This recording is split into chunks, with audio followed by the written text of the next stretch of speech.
So Trevor, I've been a fan of you for a while. I discovered you have a podcast called Believe It or Not. I discovered you a while back, and I find your podcast both hilarious and really insightful.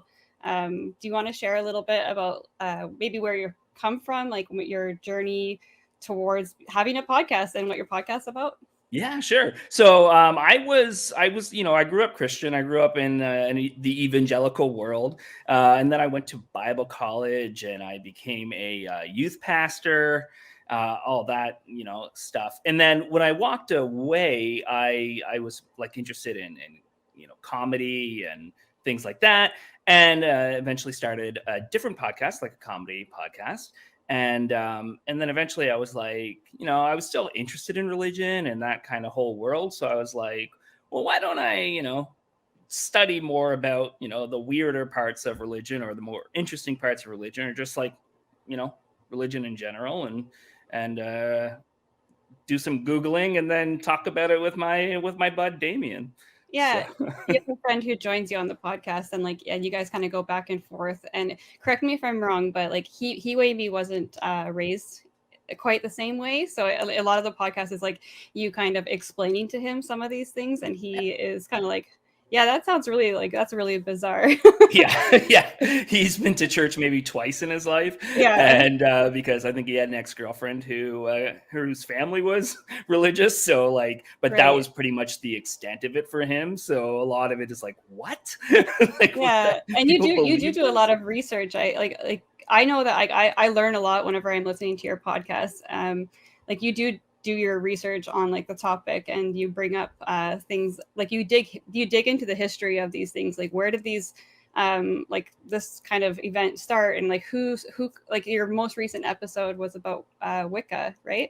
Yeah, And you gave a little bit of a history on that, and I thought that was really interesting. Like yeah. how long does it take you to prepare for an episode?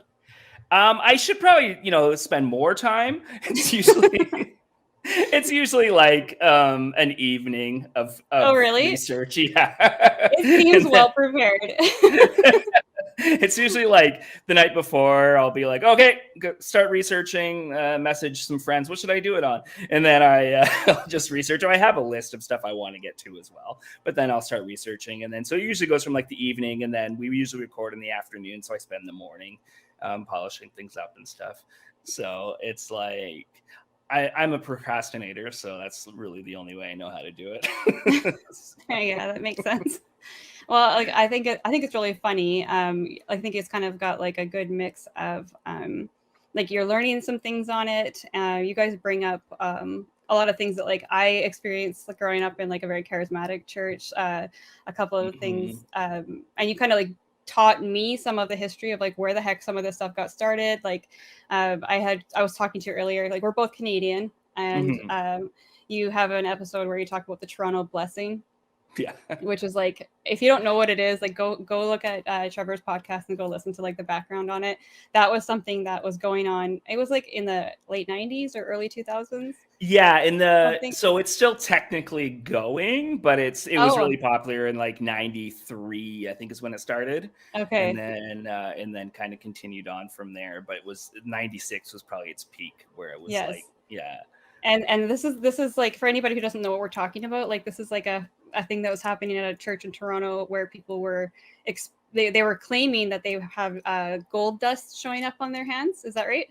Yeah. So gold dust would like fall from the ceilings and show up on their hands, and they would claim that their teeth, the fillings in their teeth had turned to Oh gold. yeah. Yeah. Yeah, I remember like in my home church, people were praying for the gold dusting on their hands, and like, and I feel like that kind of like works nicely into our topic about like Halloween and magic. And I had put it on my Twitter earlier today. Like I posed the question, like I would love for anybody to come on here and explain what the difference is between like prayers and spells, or Yeah. prayer, or like what's the difference between a miracle and magic. Mhm. I know that there was a lot of things that I saw as I was kind of deconstructing that is spoken about like in like the religious communities, that like it's okay if you do this type of thing in this environment because then you're doing it like you know, it's for Jesus or it's for whatever. But the very same thing done in a different circumstances, like witchcraft. Yeah, exactly. And like, well, we're talking about how when I moved into my house as a kid, my parents thought that there was demons in the house. So they had like, we went through and blessed everything and like anointed it with oil and stuff. And like, what's the difference between that and like burning sage? You know, like Yeah. yeah.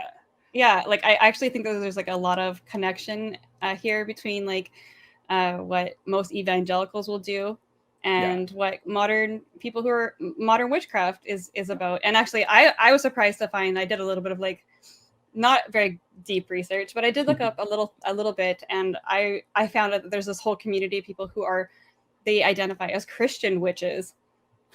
And for me, I was like, I that that sounded like a major contradiction, but I was listening to their stories and like it's so similar that they were able to kind of synchronize those two things, and they actually flow together pretty well. So that was kind of surprising for me. Yeah, that makes sense. And even like the spiritualism movement in like the late 1800s and stuff, they would tie that into their Christianity and stuff, and Right. there was a Yeah. lot of crossover there. So that Yeah. makes And so, sense. yeah, again, like, so what's the difference between somebody who's doing kind of mediumship work or like psychic work, or I think they would call it at church like um, a prophecy or a, oh, I'm thinking of the word. It's like a word of knowledge, I think they would say. Yeah, yeah. Is that's right, right? That's right. Like Yeah.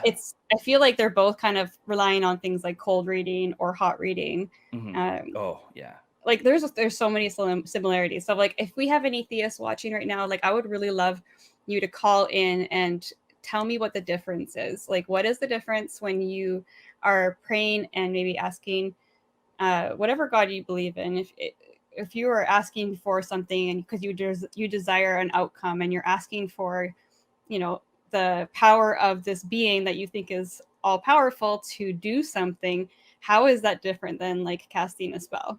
I know I'm probably ignorant on it, and I'm not trying to bash on witchcraft. I actually think that witchcraft and like that stuff is like super cool, and I wish I was less afraid of it growing up because it's like it's pretty cool. I don't believe in it, but I do see like the aesthetic appeal to it. Obviously, I'm kind of like rocking the vibe right now. Yeah. Well, and that's the thing too. Like with the Wiccan episode that we did last week, a lot more hate for that episode than I expected, and I think some of it comes down to like usually we call out abuse and stuff in the church, or usually we'll call out like dangerous things. And it was how it's the Halloween season, so I wanted to do a spooky episode. So it wasn't something that I see as dangerous as some of the belief systems out there. And I think that's kind of where that came from. But it has some like, silly background too. So I think I've noticed there is a chunk of people who leave their kind of like fundamentalist faith and they find a lot more like fulfillment in a different form of like spirituality, if they would call it. And a lot of people do, they're like drawn into like the witchcraft because it's I think maybe part of it is that like it's taught to us as being like something so scary. So like just the interest, like just being told you can't look into something because it's scary will make you like want to check into it, right? Yeah, exactly. And I mean there's a lot of cool things about it that are just kind of aesthetic, and and some people genuinely believe in all of, like the metaphysics of what's going on with that. And it is interesting, this kind of like this overlap. There are people who've left fundamentalism and found a different path. And if you're listening and you're like that, like please call in and tell us like how you got there. I'm really curious about that. I think I've at times kind of like wished I'd maybe taken like a little pit stop there on my way all the way out to like becoming an atheist, because it just seems so cool. But I couldn't ultimately like convince myself that there was anything going on with like the idea of like doing magic or controlling something. The comparisons to kind of like the new age or like new thought movement that influenced like faith healing. Like it's just, there's so much there. I was like, I can't be a part of any of it. So I kind of admire it, and I would love somebody to call and explain it, like on what convinced you, what convinced you to seek down that path. Because it's really interesting for me. Yeah, it's really interesting too, and like that's the thing too. When I started deconstructing and walk away from my faith, I tried to look into other belief systems, but it's like when it's already been debunked in one area, it's like it's hard to believe it, and like yeah, just with a different name on it. So it just to me it Yeah. was like yeah, I can't just transfer it over. Yeah. And like you do once you kind of you figure out like I grew up in like a Pentecostal church that did lots of faith healing, and Mhm. once I deconstructed that, I couldn't take like these kind of like the new age ideas and like the power of manifestation. I'm like, Yeah, that's just faith healing repackaged, or maybe faith healing maybe was the other that yeah. repackaged. I don't know. It's too Yeah. similar. Yeah. Yeah, uh, like what's the difference between the secret and prosperity gospel? I yeah, guess the secret's exactly. cheaper, but Yeah, you can just read the book. You don't have to like be guilted into giving every week. But yeah. Yeah, exactly. yeah, there's a lot of Yeah. crossover. And I think that that's something that maybe I hadn't even thought about like when I was a Christian, like how Yeah. much of the stuff that we were doing um, would be considered kind of low key witchcraft because Yeah. you're putting your ideas out and you're kind of hoping to manifest something by I don't know. Mhm. Like the last thing I did at a women's Bible study was help participate in making like this vision board. And yeah, it's kind of not that different from like creating, like I don't know what the word is because I'm obviously Yeah. not into it, but like doing some sort of manifestation work where you're like hoping to bring things forward and by writing these things down on a piece of paper, like that's not that different than what I see and what I hear about people doing for writing spells. They like write Yeah. things down and they put them in little bottles and like there's a whole ritual to it. How is it different? It really wasn't. Did you ever do the thing where you write your sins down and then throw it into like the bonfire at camp? Yes. Or like like how is that Yeah, different? like Yeah. every single summer we like had a Yeah. bonfire. And Yeah. I did a lot of camp counseling, so I'd be there like consecutive weeks, and so like yeah, it was something that happened quite frequently.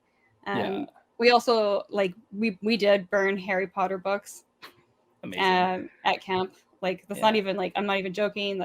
We actually did do that. Everybody who had brought a Harry Potter book was told to go get it, and they put it in the bonfire. Which I'm sure like the people who were just visiting for the first time, their parents were Yeah. thrilled. Yeah, can you imagine?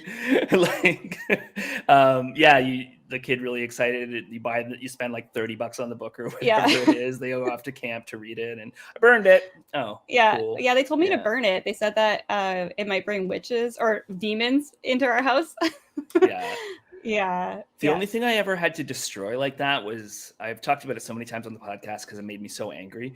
But my youth pastor convinced me to break the In the Key of Springfield CD, like the Okay. Springfield soundtrack, because he Yeah. said that The Simpsons was the breakdown of the family.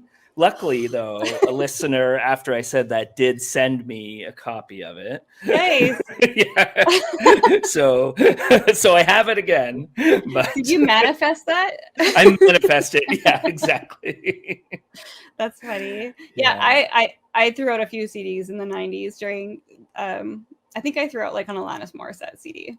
Mm, I think that was like she was way too like like way too progressive. She did that video where she was like naked and all that. that's true. Yeah, thank you. I was actually I'm aging myself right now. No, I'm right there with you. Like I listen to Ironic today. Yeah. That's funny.